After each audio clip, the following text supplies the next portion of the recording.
Hey guys, welcome to the latest episode of the 4040 Vision podcast, the ultimate sports history pod where hindsight is 40/40.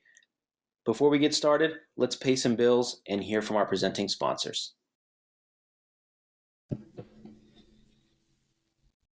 What's up, everybody? Welcome to the 4040 Vision podcast. I am your host, Khaled Abdallah, and I'm joined today by my fellow co-host, Osama Dahud. What's going on, man? How are you?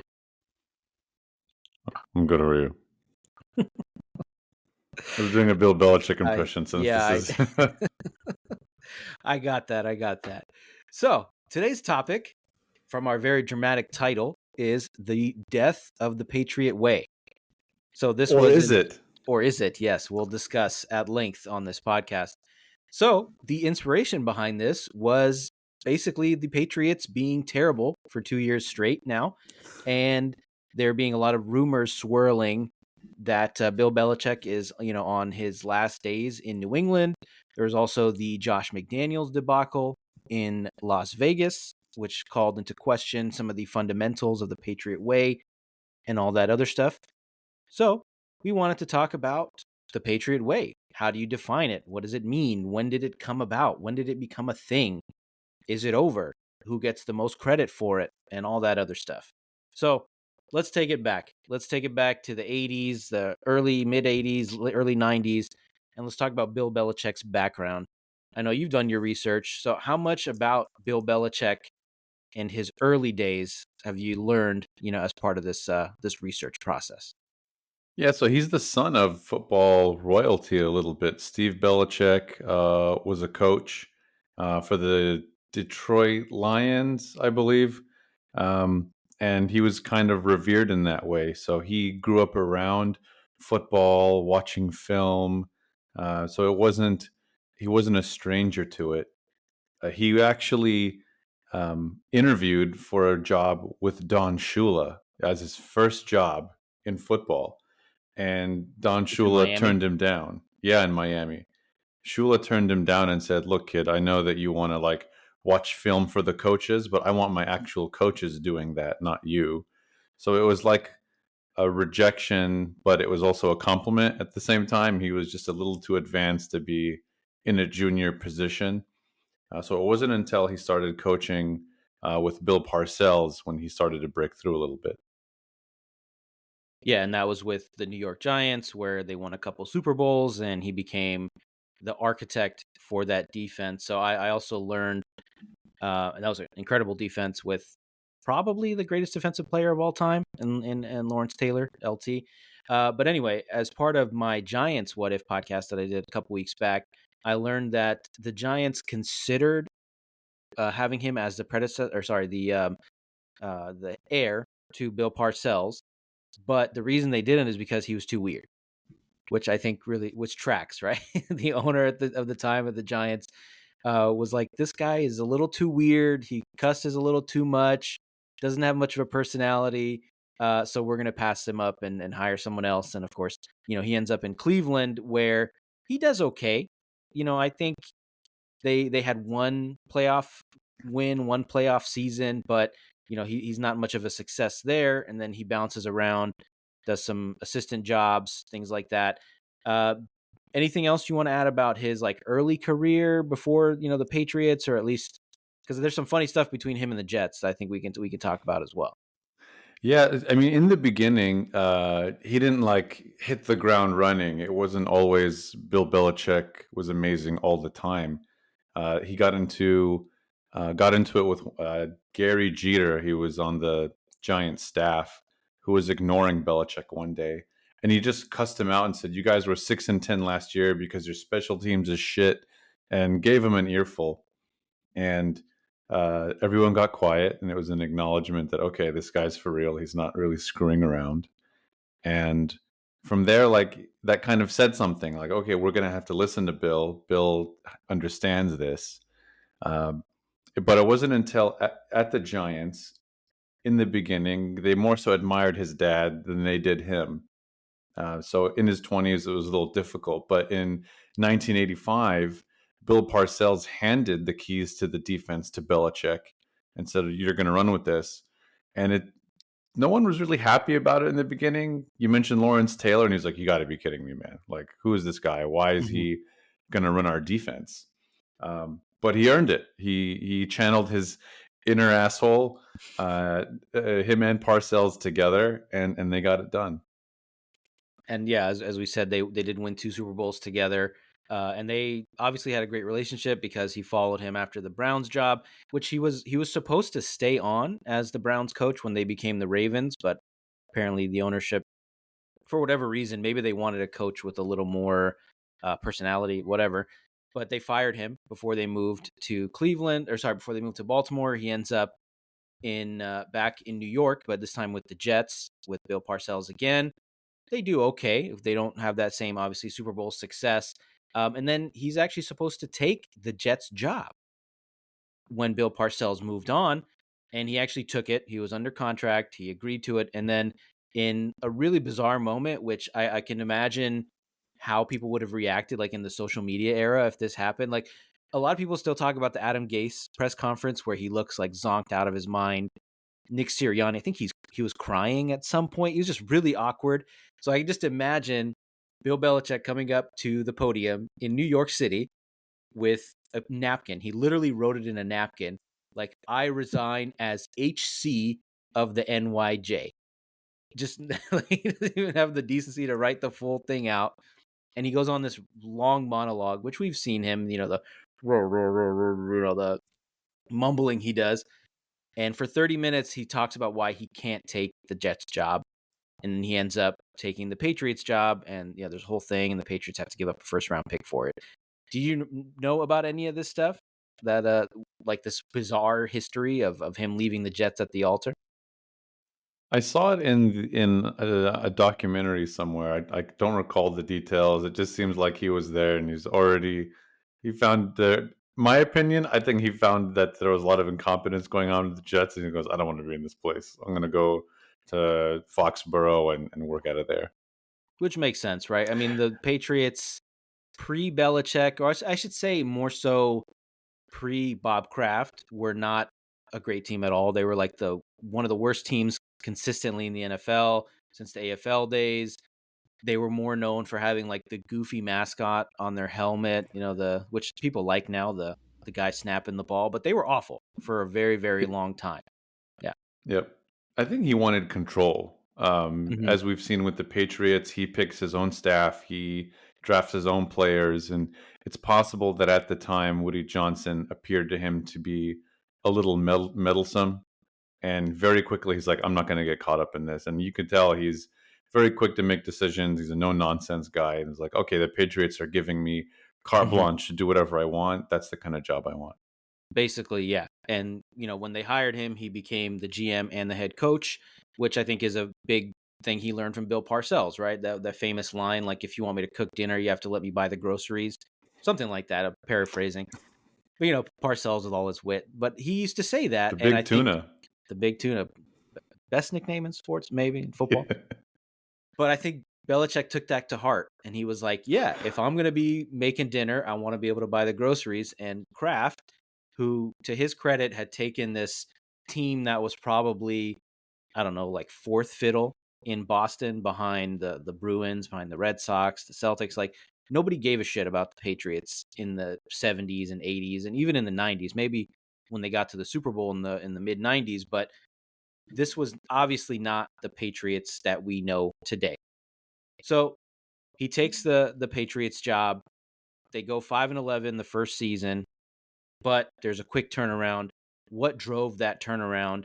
And actually, there's one thing I wanted to call out is, you mentioned he was, his dad had coached in the NFL, but his dad coached at Navy, and that's where he grew up. And I think that, military-ish background that came with, probably working with his dad at Navy and all that, I think that really informed his approach to team building and team culture and all that when we get to, how we define the Patriot Way. But what drove that turnaround from 5-11 to, winning the Super Bowl the next year? Well, they got more defensive personnel, and I believe they got Drew Bledsoe, right? So I think No, am I miss? Bledsoe had been there since the early 90s. Oh, okay. I thought it was just the defense. Isn't that what drove it? They just added. They added. Jesus, you're putting me on the spot. I don't remember. How about that? That's fine.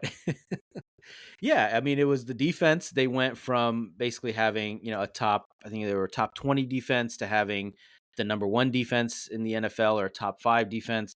And they lucked into this guy named Tom Brady, who in his second year, I always thought for whatever reason, I misremember that the year that he took over as a starter, I kept thinking it was his rookie year, but it's actually his second year. So he just happened to take over as a starter. They win the Super Bowl, Tuck rule. I'm 12 years old watching that. I'm crying as a Raiders fan. They beat, the greatest show on turf, who were about to win back to back, and just, a lot of things go in their favor. But the year after, they go 9-7, and people are like, all right, maybe it was a flash in the pan. Maybe this Belichick guy is, doesn't really know what he's doing. Maybe this Brady kid just kind of caught fire. But after that, from 2003 on, they just become this incredible dynasty and the Patriots as we know them. But for you, when did they go from, oh, it's the Patriots, whatever, to like, oh, it's the Patriots, like the mystique that came with that name? When did that start for you? 2007. It was like how could you not at that point? They went undefeated with the best wide receiver in the game, and you couldn't avoid it. They were unbelievable. They didn't lose any games except the very last one, and it was really hard to. There was the most exciting offense in football. I'm sure that record's been broken a bunch of times now as offenses have evolved, but there wasn't at the time a better offense in the history of the game. Yeah, I think it was a bit earlier than that for me. I think it was when they went back to back in like 03, 04. They beat the Panthers in 03 in the overtime game, and then they just destroy the Eagles. Well, didn't really destroy them, but they beat them the next year, the T.O., Donovan McNabb Eagles.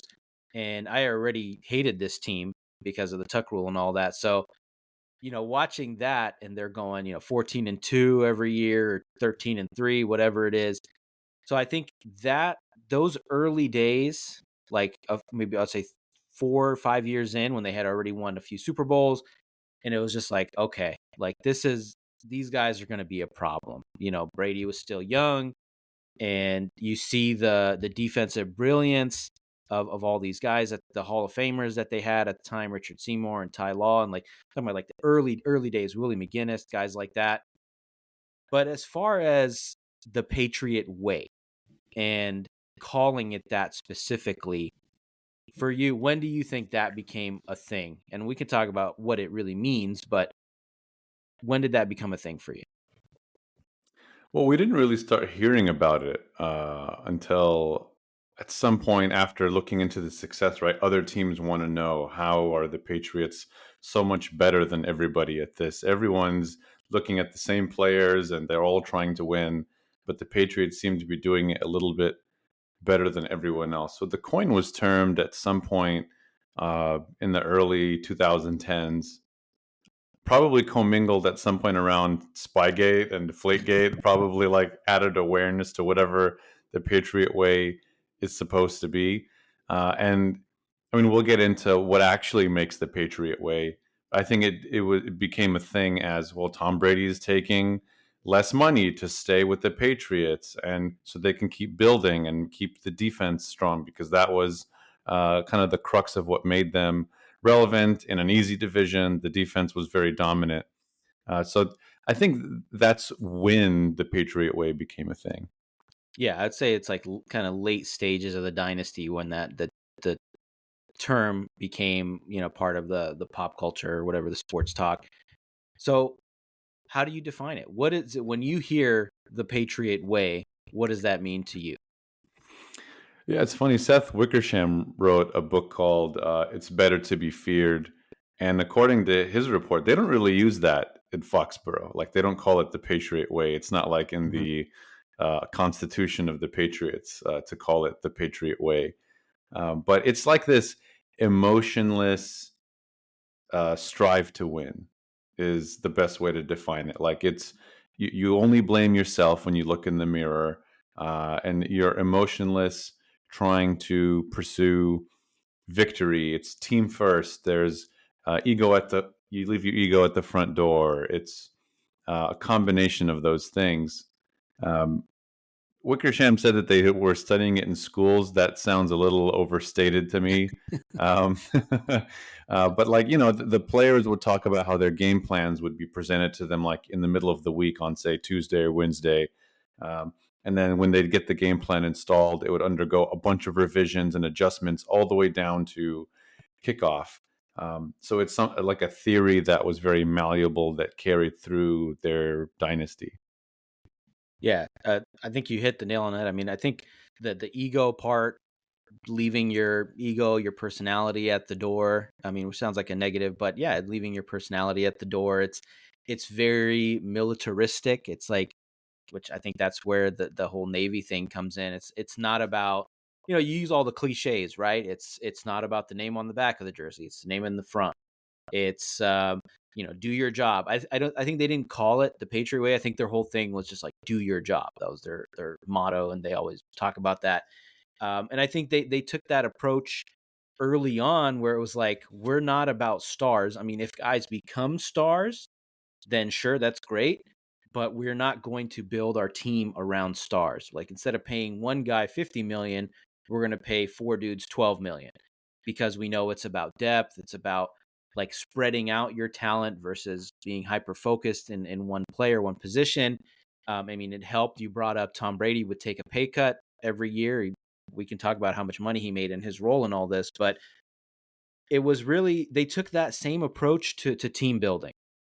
Early on, they cut Lawyer Malloy because he got too expensive. They would always trade guys or release guys like a year or two early. They did the same. Richard Seymour, they traded him away. Willie McGinnis, like the list goes on. Ty Law, Asante Samuel, all these big name guys, mostly on defense because they didn't have many stars on offense. But they just took that same approach. And I think what allowed them to do that was that early success.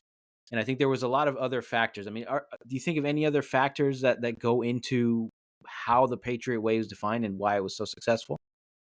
Well, to your point about cutting players, it also felt like whether they thought something wasn't there anymore, they also would use any hint of a entitlement to getting paid more as a excuse to cut someone. So Jimmy Johnson, in another book that profiled Belichick, told him, as soon as you see someone acting like they deserve the money, you can really think about letting that player go to the draft, pick like 8 to 10 guys that you want, and just get those guys. Don't worry about value. Oh, this is the best player available. Just get your guys. And if you need to get rid of someone to make that possible, and they start talking about how they're going to get a bag next year, act on it. So yeah. Like he definitely, like, he learned this through the years. It wasn't obvious because we didn't start hearing about this stuff till they would cut like there was someone, like, they would be running backs, right? They would just go through running backs like no tomorrow. Jonas Gray was like a stand-up comedian, and then he all of a sudden he's like on the cover of Sports Illustrated because he scored like 4 touchdowns in a game. So, I mean, there's so many things that go into it. But to me, it feels like there's two people, right? It's Tom Brady and Bill Belichick. It became like the conclusion of what is the Patriot Way. But I think even more so, it's Belichick. Like, Brady is there, and Brady embodied it because he bought in. But fundamentally, it's Belichick and no one else. Yeah. I might push back a little bit on that later, but I think Sure. to that point where you talked about the draft, that was the other thing, right? Is they're notorious for always trading back. They'll have a pick they would always pick in, late 20s or 32nd, basically. But they would always trade back. They were just loading up, taking more and more picks on, being able to spread that talent out, getting more and more chances of finding these diamonds in the rough. They were incredible at finding defensive talent late in the draft, undrafted. They were awful at drafting skill position guys, which I could never really quite understand the huge disconnect in the two. I mean, it's like you're evaluating football one way or the other, but they have a long list of first and second round busts at skill positions. But I think the criticism of the Patriot Way and kind of or maybe not criticism, but skepticism that comes with it. It's like, Well, first of all, like Alex Smith said earlier this week on ESPN, it's like you played in the worst division in football for 20 years. There was not a single elite quarterback that they faced in their division until Josh Allen. So from the Brady days, I mean, even Drew Bledsoe when they traded him to Buffalo, or when he signed with Buffalo, it's like he was past his prime. He was washed up. But I mean, we don't have time to go down the list of all the quarterbacks they played, but they were all just about awful. Maybe the best guy is like Chad Pennington or something. So that's part of it. Tom Brady always taking a pay cut because he was married to the richest supermodel in the world. That's part of it. But I mean, what do you think of that skepticism? It's like, did you guys really do this, or were you just kind of the right place, right time for this to happen? I mean, you always need a little bit of that in sports, right? You do need things to fall your way, an injury, an easy division, whatever the case may be. But even on the biggest stage, they delivered, like the greatest show on turf, the 28-3 comeback in the Super Bowl, that complete snooze fest of a but defensive masterclass against the Rams. I mean, they did show up when it mattered most. I mean, they went on some incredible runs in the postseason. So I do understand. And then, what did they lose, like twice and three times in the Super Bowl? Like they won 5 or 6 together, and they still had like 3 other Super Bowls they could have won. Uh, I think that, like, circumstance, yes, but the Patriot way to me isn't like the success part amplifies it, but Mm-hmm. it's more so of a philosophy. It's like how Belichick wants to run the organization. So, for example, it's not just, yes, it's like everyone's sitting in their lockers and they're slumped over, like, damn, we just lost this game, but they're only looking at themselves. No one's taking accountability for anyone else but themselves. Mm-hmm. When they lost to the Giants in the Super Bowl, Belichick walks into the locker room, and there was guys quoted as saying, like, he felt like a father figure to me after he gave this speech. Gave like a 45-second speech and just said, "Look, it's all on me. I'm sorry. We didn't prepare you well enough. The coaching staff, we failed you." Like, that's selfless from a leader to even say that. And not knowing, I don't know Bill, but like seeing him profiled through the years, you actually genuinely believe that. Like, he wasn't just in the business of collecting talent. He's like, if a scout, say he has a scout, right? Like, him and his scouting team could go pick a highly functional player, and put together a highly functional team. But he didn't like the groupthink. He didn't like lazy, insecure scouts who spoke to other scouts. He'd go cut someone like that right away. Mm-hmm. So it's he's the CEO, and every GM and coach is considered like a CEO. I just think that the way he runs it, whether it failed or not, it's just implementing your idea. Mm-hmm. Yeah, I think it's like a cyclical relationship where the philosophy informs the success, and then the success kind of backs up the philosophy, and you go round and round and round, and it basically all works out. And I think one of the main things is like their attention to detail. They were always, they weren't heavily penalized. They looked for every single advantage, sometimes, outside of the rules, but that's kind of the legacy of the NFL, is like you cheat until you get caught. Al Davis, it was always, if you're not cheating, you're not trying. And they would push the boundaries of what was acceptable, what was legal, or whatever. But they would also, like, there was one thing I always remember is Bill Belichick always wanted left-footed punters. Why? Because the flight of the ball or the spin of the ball is different than a right-footed punter. So when the opposing team is trying to field that punt, it's weird to them. And it's like, just to be able to, I mean, it's such a small thing, it's such a small detail, but obviously, like, it's game of inches, all these cliches or whatever. But like, that stuff matters. Field position matters. That's why he always emphasized special teams. So it's like that extra attention to detail and paying attention to the little things, whether it's the personalities, whether it's the egos, whether it's a left-footed punter. Like, to me, that's what the Patriot way is. It's not so much, I mean, obviously it's the ego list thing, it's all that, but to me, it's more about, we're going to take advantage of every advantage we can find, and we're going to be more prepared than you are. What do you think? Yeah, absolutely. We will outwork you. Like, we'll be well prepared. We're going to be disciplined, and we're going to outwork you. That's the Patriot way.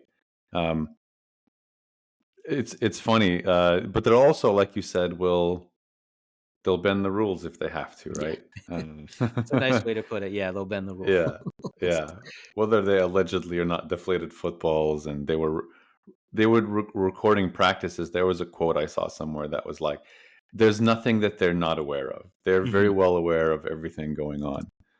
One of my favorites, and this is much more lighter than some of the other things they've been accused of, is, do you remember there was a game against the Jets where Okay. Belichick trolled the Jets and intentionally kept taking 5-yard penalties on to get Yeah. a delay of game and running out the clock.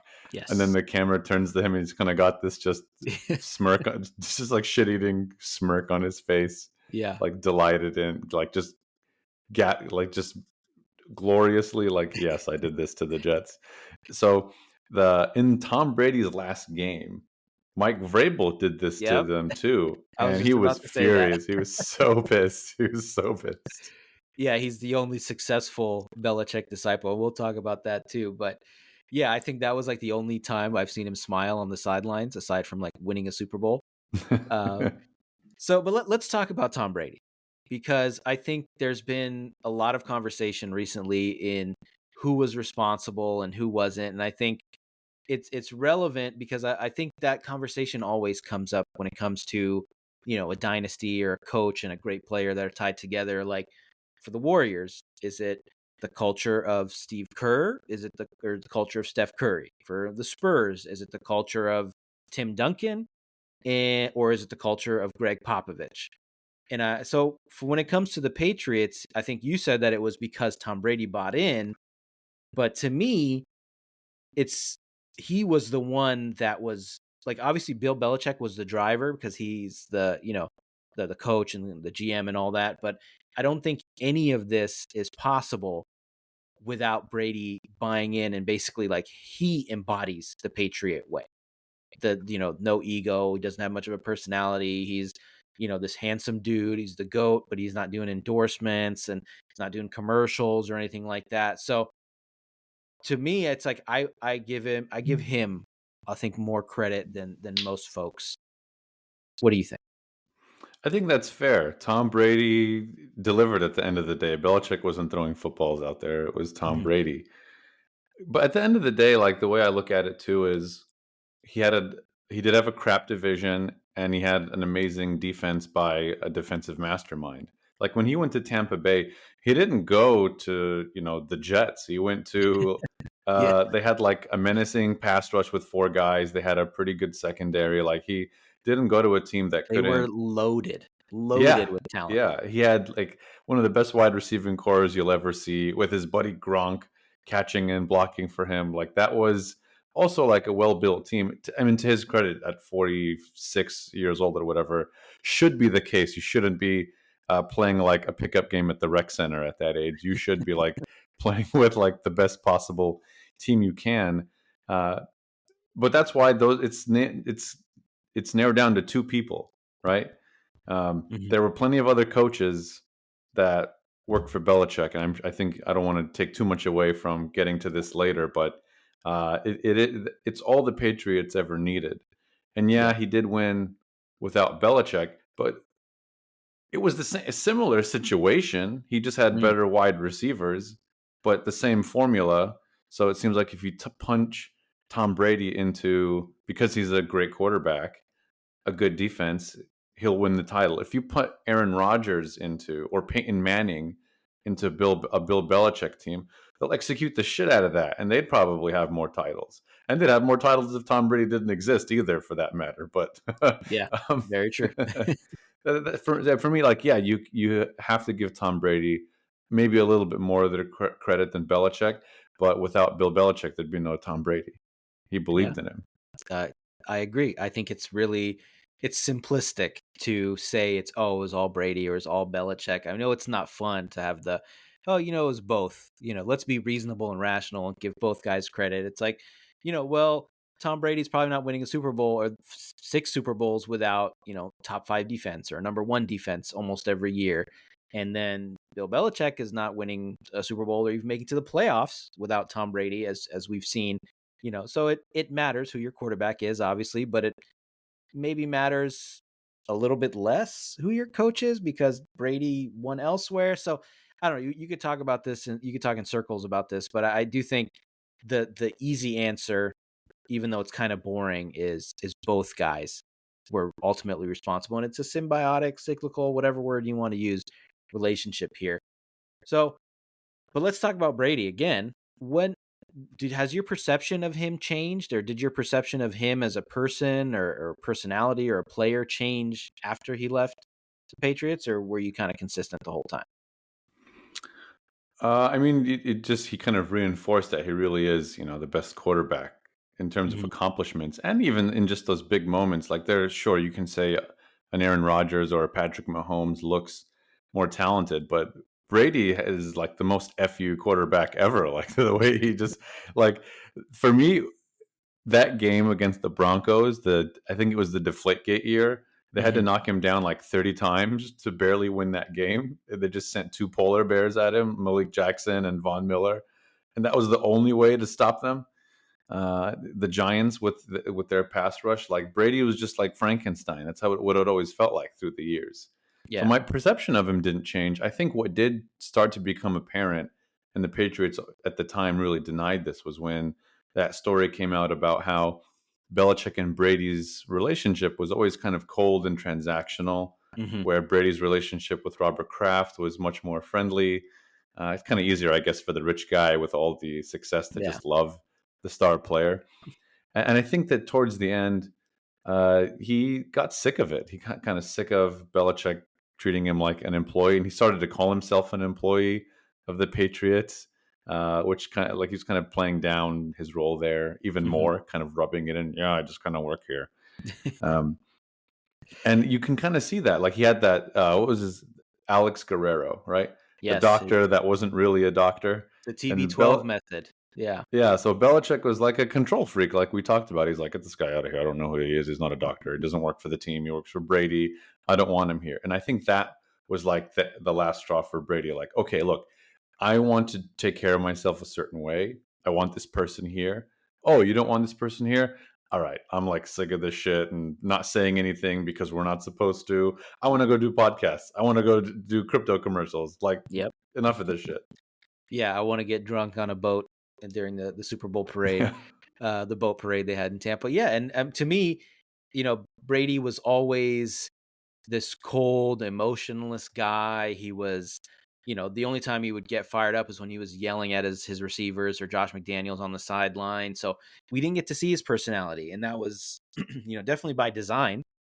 And I think, like you said, I think it wore on him after a while. It's like, well, you guys are talking about Belichick all the time and the Patriot Way and do your job and all that. It's like, I'm the one leading all these 2-minute comebacks. I'm the one that's throwing the ball. Like, I want some credit. I want to get paid to reflect, what I bring to this team. And I think later in his career, I think his last year there, they gave him like a big 1-year contract, kind of as like all right, we kind of feel bad for you getting, 13 million or 20 million when other guys are making 30, 40. So, here's a little bit extra. But like, I think that was ultimately what caused the fracture and kind of the end of the Patriot Way, is that Bill Belichick, despite everything that Brady did, he still saw him as just another player. I think he saw him like as just as replaceable as a cornerback or a defensive tackle or whatever. And I think when they drafted Jimmy Garoppolo in, was it 2014, I think that was when Brady started to be like, oh, okay, you guys are just trying to get me out of the door. And 3-4 years later, he's gone. But like, to you, when do you think the cracks really started to show in the relationship and kind of the end of that dynasty? Yeah, I don't think he wanted Jimmy Garoppolo on the team. He was asked about it, and the Steve Young, Joe Montana comparison, and he talked around it, but he never actually said, no, it's not like that at all. I think there was some resentment to Garoppolo being there. And I think there was a story where he like intentionally locked him out of the training facility or something like that. I wouldn't doubt it. Yeah. Yeah. He's just trying to mess with him. So Kraft, he delegated this to Belichick and said like, okay, if you think it's best to, because they traded Jimmy Garoppolo to the 49ers, and Belichick said, I'm going to send him to a place where I know he'll be taken care of. because I think he felt that Brady was going to go to Kraft and say, get rid of that guy and trade him to the first place that is willing to take him. So Belichick said, F that. I'm going to trade him to Kyle Shanahan because I know he'll take care of him. Robert Kraft was asked, he said, well, what if you were asked about trading Brady and starting Garoppolo? He said, there's no way I would do that. Like if he wanted him to retire a Patriot, if he wants to play till he's 50, he's going to be a Patriot till he's 50. So I think that it's the Alex Guerrero thing and it's the Jimmy Garoppolo thing. And Brady's like, and I'm sick of living in cold Massachusetts. I want to get out of here. My supermodel wife wants to get out of here. Like, it's time to go. Yeah, she's got a lot of bikinis she wants to wear down in Florida. I mean, and to be fair to Belichick, they drafted Garoppolo when Brady was 37. So conventional wisdom says you're a quarterback. You've been playing. This is your 13th year. You're going to go downhill at some point. There's no way you're going to continue to stay at this level at 37 years old. You know, even if you're still good for another year or two, that's the Patriot way, right? Is we're going to get rid of you a year or two early versus a year or two late. And I think everything that Brady wanted at the end was kind of the antithesis of that Patriot way. It's, you know, like you said with Kraft, he's like, oh, well, he can stay here as long as he wants. It's like, well, you know, then in that point, you're putting the player before the team. So again, just goes against the whole philosophy and all that. So why isn't the Patriot way working anymore? What happened? What's gone wrong? I mean, other than the obvious answer, what's gone wrong in New England that's changed the perception of the success that they've had there and everything like that? Winning football games. Yeah. I was going to say Mac Jones. Yeah. I mean, Mac Jones is on top of that. Like they tried. They got Cam Newton, and he was already broken at that time. He couldn't throw a football. They tried Mac Jones. They had a couple of scraps. It's really hard when you don't have a quarterback. Like their defense was still really good the last couple of years. They drafted Christian Rodriguez this year, who got hurt. They have J.C. Jackson. They have Matthew Judon. Like they have some still same menacing like Belichick defense, but it's really hard to get a good quarterback. I will say he went for, when he did have the chance to spend, he didn't exactly go spending on really good players. Like it was early in the free agent window, and he goes and, like a teenager with a credit card, he goes and gets Kendrick Bourne and Hunter Henry, and there's another other tight end from the Titans. Jonnu Smith. Yeah, it was just like a weird spending spree of players no one wanted. Yeah, just no one wanted any of these guys, but they were probably valuable, and he filled up his roster right away. So I obviously, like offensively, that's an issue. But ultimately, it's the quarterback. Like I still see the same Belichick defense. You need, at the end of the day, a quarterback's the most important position. It's hard to get it right. There's only a few good quarterbacks in the league anyway that will really get you there. So I think they're missing that guy. Yeah. I mean, that's the obvious answer. I think that's the main thing is they don't have Tom Brady. They don't have even a like replacement level quarterback that can kind of keep things moving. The other thing is, I mean, the brain drain, right? Like they kept losing coordinators.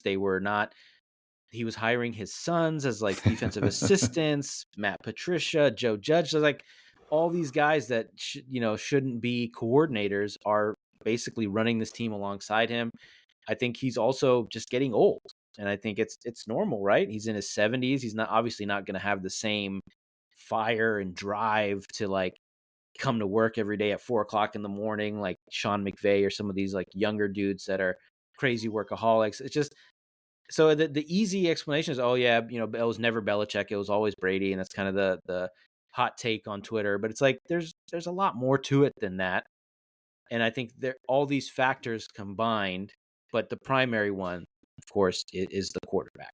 So speaking of brain drain, they have lost some considerable, guys that it looked like they had potential to be great head coaches over the years, but they failed to implement the Patriot way. There's some notable failures: the New York Jets, the Cleveland Browns with Eric Mangini, Charlie Weiss, and Romeo Crennel.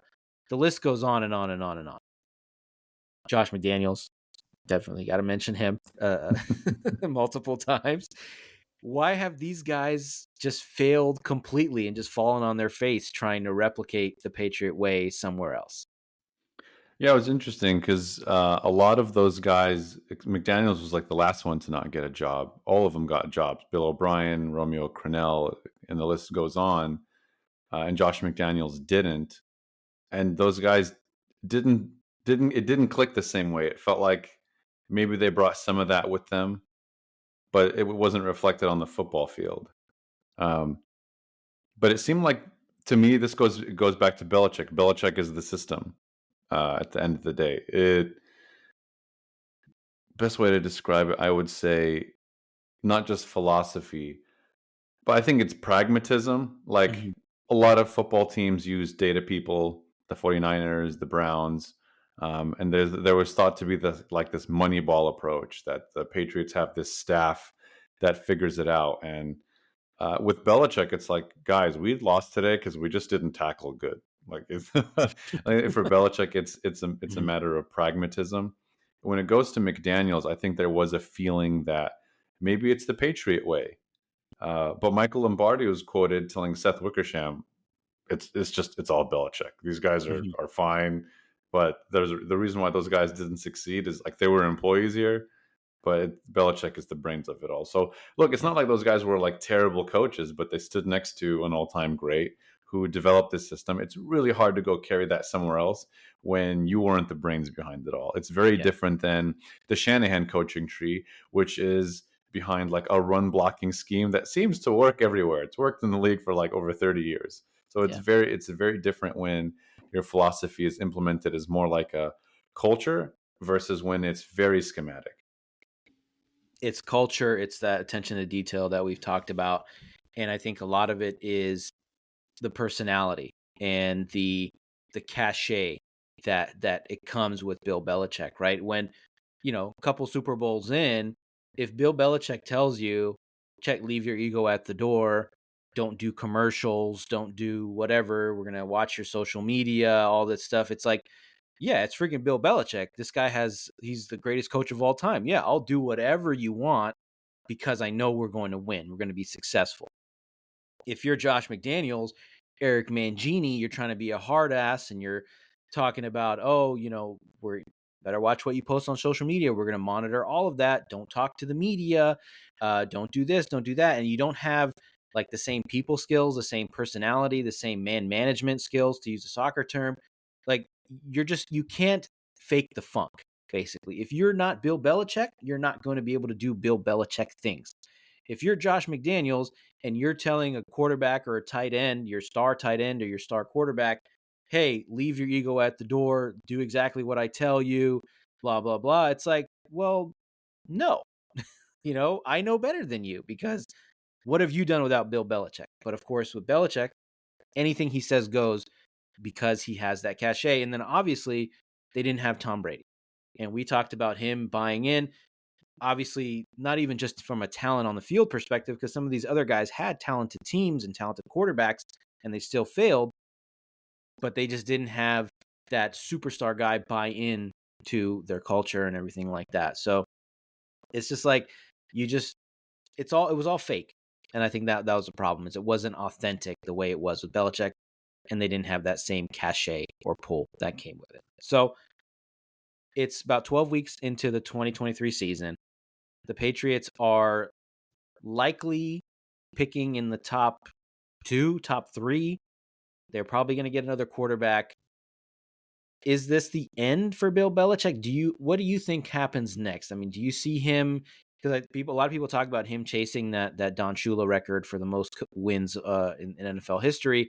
Do you see him continuing to do that in New England, or do you see him going to Washington, like some people have talked about, or even LA with the Chargers, which just seems crazy? I just can't picture him in like powder blue and yellow on the sidelines in LA of all places. But what do you think happens next? Yeah, it's a good question. I mean, those are his two. I mean, he has three options, right? He could retire and just say like, "I'm done with football." Although for me, like, I remember watching the NFL Top 100, and he Mm-hmm. was sitting there talking football, and Ed Reed walked in the room, And he probably wasn't even as happy to see his own son born than he was happy to see Ed Reed. It's the happiest day of his life. Yeah. Yeah. He just loves football. So maybe he doesn't retire. I don't know if he wants to keep sticking this out in New England. Maybe he has the Tom Brady burnout. Like, I'm sick of this cold. I want to go somewhere else. I always liked the Chargers route because we know their coach is, like you always say, a bit of a donkey. He goes for it on fourth down on like his goal line. He's not really good at reading the room, at using the odds right. Belichick, you have a quarterback that I know people have reservations about, but he's a gunslinger. He's clearly a better quarterback than anyone Belichick has had outside of Brady in a while. And I'm sure he can fix the defense because that's what he does best. Mm-hmm.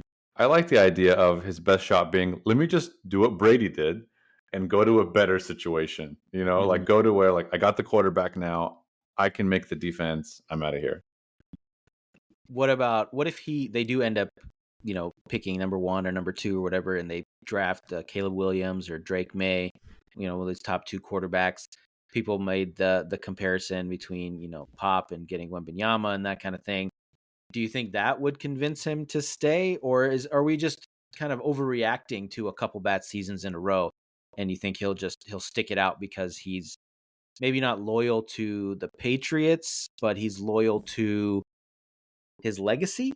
Because I know he's big on that. Like you talked about the top 100, he's a student of the game. He's a historian of the game. I think legacy matters to him. So I think he would want to get, break that record with the Patriots. But yeah, I mean, do you think his outlook changes if they bring in that new quarterback, or is he just like, I don't want to have to deal with some 22-year-old Gen Z kid that's on TikTok and doing all that? Like, what do you think? It's certainly possible. It would be dumb to not at least give it a shot. Caleb Williams, I think, under pressure or something like that, has been like the best quarterback in college football, regardless of a couple losses. He's looked very, very good and clearly a great prospect. It's up. I don't know. I personally like the Chargers scenario just because it's ready now. It will still take a couple years to develop this kid. So personally, like if he wants the record, I think he should go to the Chargers and just add a couple pieces to a roster that has a lot of good talent already. A good running back, a good set of receivers. He's got a few defensive linemen and linebackers already there. Someone clearly willing to spend there also. So I like the Chargers route, but if he did want to stick with the kid, he can test his formula out again and see if he's just past his prime, or Tom Brady should come back and play for him. Yeah, there you go. Maybe it's a chance for him to reinforce that. Yeah, it was me all along. I will go on record as a Raiders fan and say I hate the Chargers idea. Do not come to Los Angeles. Bill Belichick, go to Washington, or the Giants, or somewhere in the NFC. You can stay out of my division, out of my conference. So the title of the podcast is The Death of the Patriot Way. So, is the Patriot Way dead? Yes or no? You can expand on that, of course. Well, Bill Belichick's still alive, so there's just no way it could be dead. That's my feeling. Is yes, like singularly, him and Brady made the Patriot Way. Their success elevated it to a higher status, but in terms of philosophy and culture, wherever Belichick takes it, it's now going to be the Charger way or whatever, right? Like it'll be a different. No. It won't be the Patriot Way. Wherever he goes, he carries it with him. It'll be, I don't know, Belichickism, whatever you want to call it, instead.